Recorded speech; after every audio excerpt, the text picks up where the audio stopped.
Starblast players, and welcome back to another Inferno Squadron YouTube video. I'm Leader1, and at least for me, today's video topic is really hard. So let's start off with the good news. If you've been listening to the Inferno Squadron for a while, you may notice a little bit of a change in my voice, and that is because my new headset has finally arrived. So I bought this thing so that I could have a better sounding voice and better quality YouTube videos, and let me know in the comments if you think that that's going to happen. So let's get into today's video topic. About a week ago, I published the unedited video files of the Inferno Squadron vs. YA Clan War, and if you haven't seen those, you need to see them before you can watch this video. Even if you just skim through it, it's really important for this video. So let's start the video off with a history of the Inferno Squadron and YA.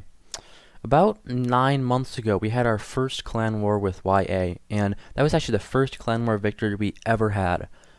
We were just maturing as a squadron. We were just starting to get good players, just starting to get a rhythm in, and YA, at least after the battle, we all really looked like a young version of the Inferno Squadron when we were really not as good.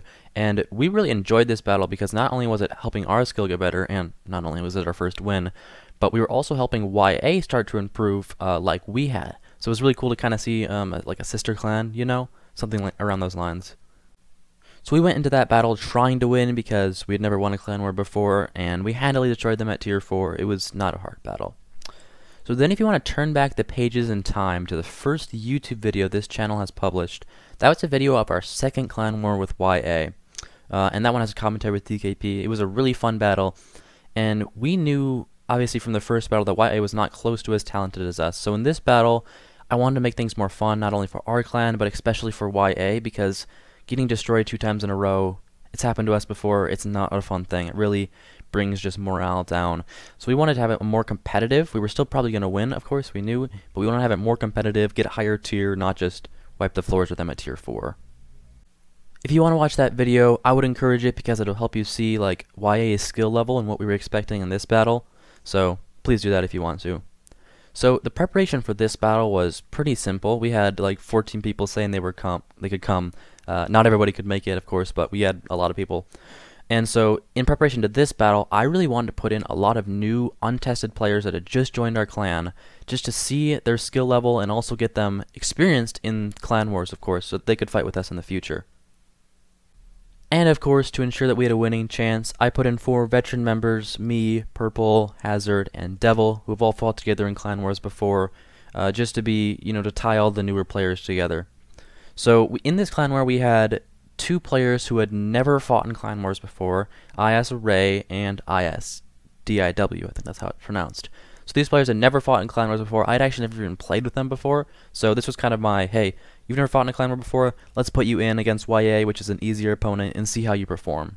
We also had Pulse, who had a really high ping, and we also had Cow the Cow, who also had really high ping. So we had a lot of, and me, America too, I had high ping. So we had a lot of American members with high ping, and also we had the 2 new members who had never fought before. So again, it was a lot of an experiment for me, just to see how members performed, how we could perform under this circumstance.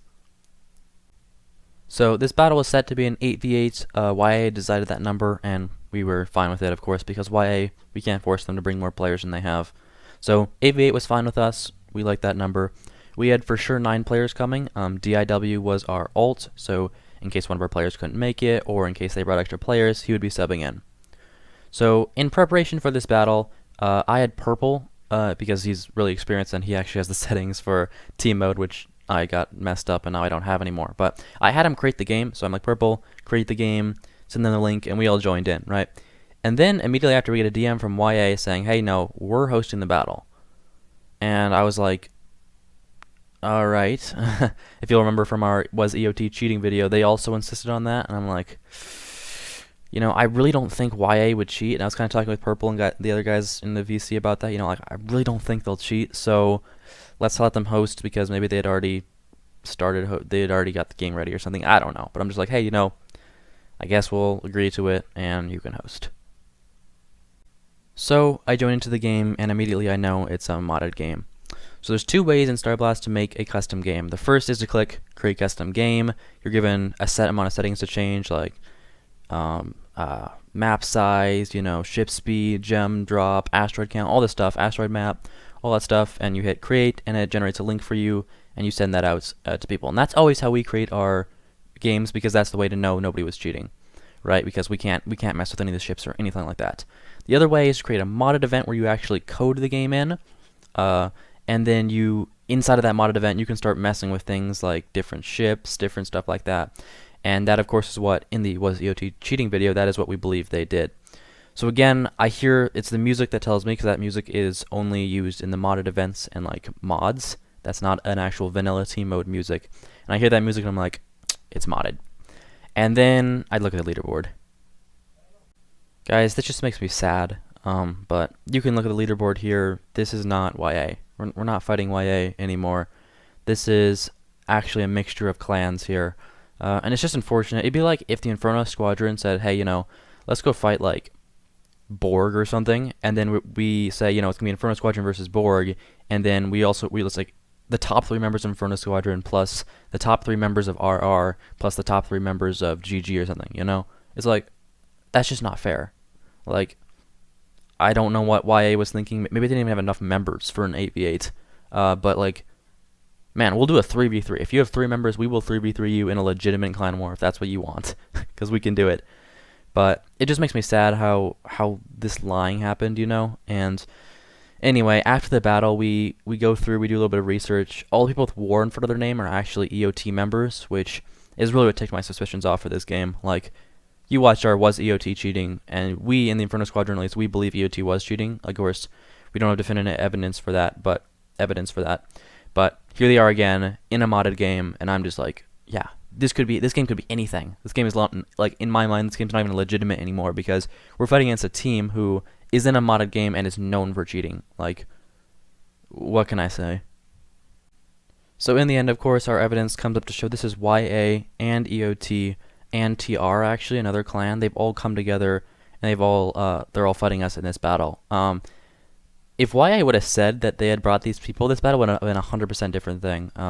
For example, we went to put in the new members. I probably wouldn't have even fought because of my America ping. I mean, if I needed to, perhaps. I am obviously the lead coordinator, but we would have put like Megalodon. We would have put, RJ. A lot more people that are like really good in fighting in this battle if we really knew it was this legitimate. And again, YA did win the battle. We did put these people in, but it's just unfortunate how, like, this trickery. Like, what has Starblast become? But the problem is there's actually more. So, in a video posted by Lord on his YouTube channel, we can see the game from the perspective of YA Liberty, which could be a YA member. I'm not sure. Could be an alt. Who knows? But we can see the game from their perspective, and the game's fine. They're doing really well. Obviously, they have the top 3 members of 3 clans, so they're fighting very well. It's a really close battle with mining. We do make some mistakes, and that's why we lose. But the real big part is when they hit tier 7. Just look at this POV. I mean, what is this? This is obviously modded. It's in a modded game. It's been increased so that the Odysseys, my bad, I always say Bastions, but so the Odysseys can see longer distances, can see when people come, can make more predictive shots. Like, just, what is this game anymore? We just can't seem to have like a legitimate clan war, just like a fun clan versus clan war without just cheating becoming involved. And this POV, the saddest part is how EOT doesn't even try to hide it. Like, they post this on their YouTube channel. Like, and then Dar Knight immediately in the comments, like, threatens me, and you can see I try to do, like a response to that, but it immediately gets deleted. So it's just unfortunate how this turned out. And it's even more sad, too, when you look from EOT's perspective, the video posted on Lord's channel. You can see how Lord's using his stolen UCP that he stole from somebody. I don't even know how he got this, but he's using this to fight, and it really kind of takes me off, because UCPs are for members and for people who have devoted a lot of their time to Starblast. Some examples I know for sure is Notice, for example. I mean, he spent, years modding in this game, and he still is actively doing it, and he has deserved this UCP, but Lord's got this from stealing it. Like, it's just so unfortunate that all this hard work of these players can just be stolen and used by a random player, who's good at hacking or stealing or whatever. So, after this battle, our members really were not happy. Our new members, I thought, performed very good. They performed actually above my standards of what I was thinking they would perform as. So I definitely applaud them. They didn't have the experience, of course, to know what to do perfectly, but that's fine. That's stuff that you learn. But again, after this battle, our members were not happy about this. They were, especially like Hazard, was really not happy because this was not a legitimate Inferno Squadron versus YA.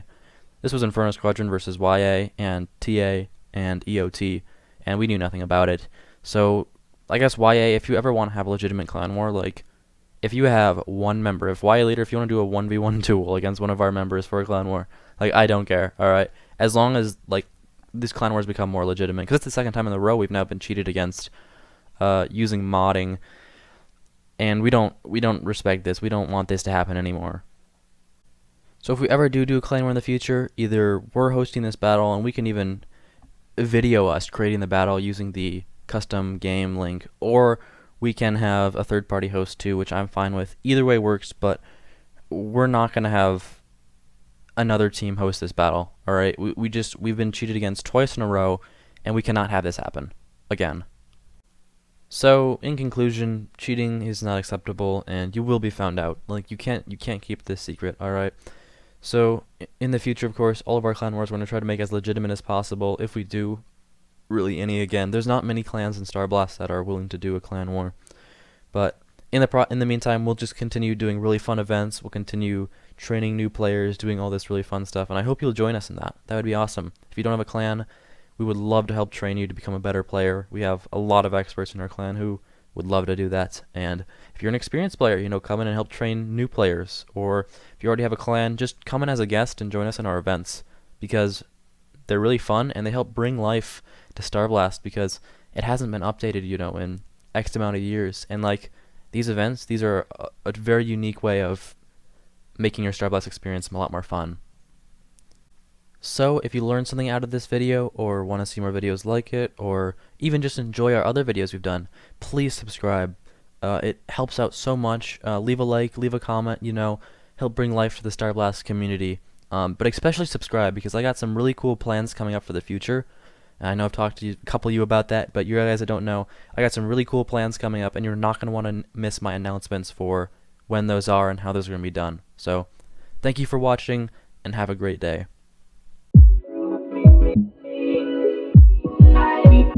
Bye.